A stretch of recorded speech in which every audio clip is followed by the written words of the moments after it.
ये सोच के देखिए आप कि अगर आपके साथ ये घटना हो तो आपको कैसा लगेगा? कैसा बीतेगा आपके ऊपर?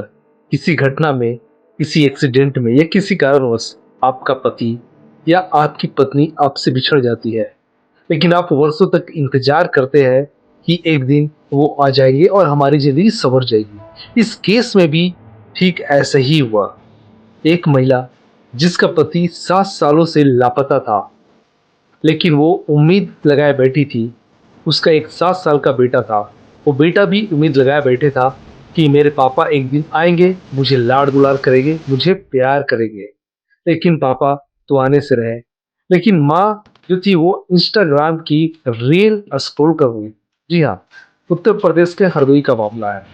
तो माँ जब इंस्टाग्राम की रील स्क्रॉल कर रही थी तो उसे एक कपल दिखता है और जब उस कपल में जो मौजूद शख्स था, जब उसे ध्यान से देखती है तो उसे उसका पति दिखाई देता है।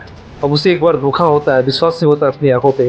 वो उस इंस्टाग्राम अकाउंट की प्रोफाइल खोलती है और जब देखती है एक के बाद एक रील, तो कुछ अश्लील रील है उस महिला के साथ कहीं पार्क में घूमते हुए, तो वो कन्फर्म हो जाती है कि ये तो मेरा पति है जो 7 सालों से गायब था। अब ये दूसरी महिला के साथ रह रहा है, वीडियो में पूरा पता चल रहा है। महिला नज़दीकी थाने में जाती है, कंप्लेन दर्ज कराती है।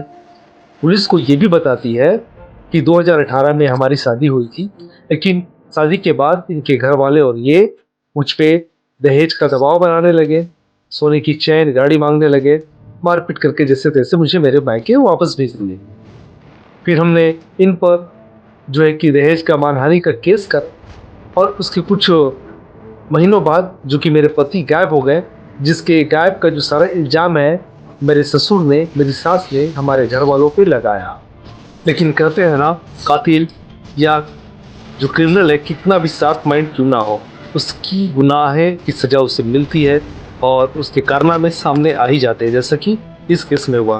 फिलहाल आटा मऊ जो पुलिस चौकी के दरोगा इंचार्ज है, उन्होंने इस आरोपी को गिरफ्तार कर लिया है। ये जो शख्स था पंजाब में रह रहा था और वहाँ पे एक दूसरी महिला से शादी कर लिया था। अब उससे भी अच्छे खासे दहेज लिया होगा, लेकिन पहली पत्नी को छोड़ना और अपने बच्चे को छोड़ना क्या ये उचित था? और इस तरह की प्लानिंग करना क्या ये उचित सही था? अब पुलिस आगे की कार्रवाई कर रही है और जो अ, सीलू है यानी कि पहली पत्नी है और उसके परिवार वाले, वो लोग चाहते हैं कि सख्त से सख्त एक्शन लिया जाए इनके खिलाफ, क्योंकि इन्होंने मेरी 7 साल की ज़िंदगी बर्बाद की, मेरे 7 साल का बेटा भी है। और आपकी क्या राय है इस घटना में? कमेंट बॉक्स में ज़रूर बताएँ।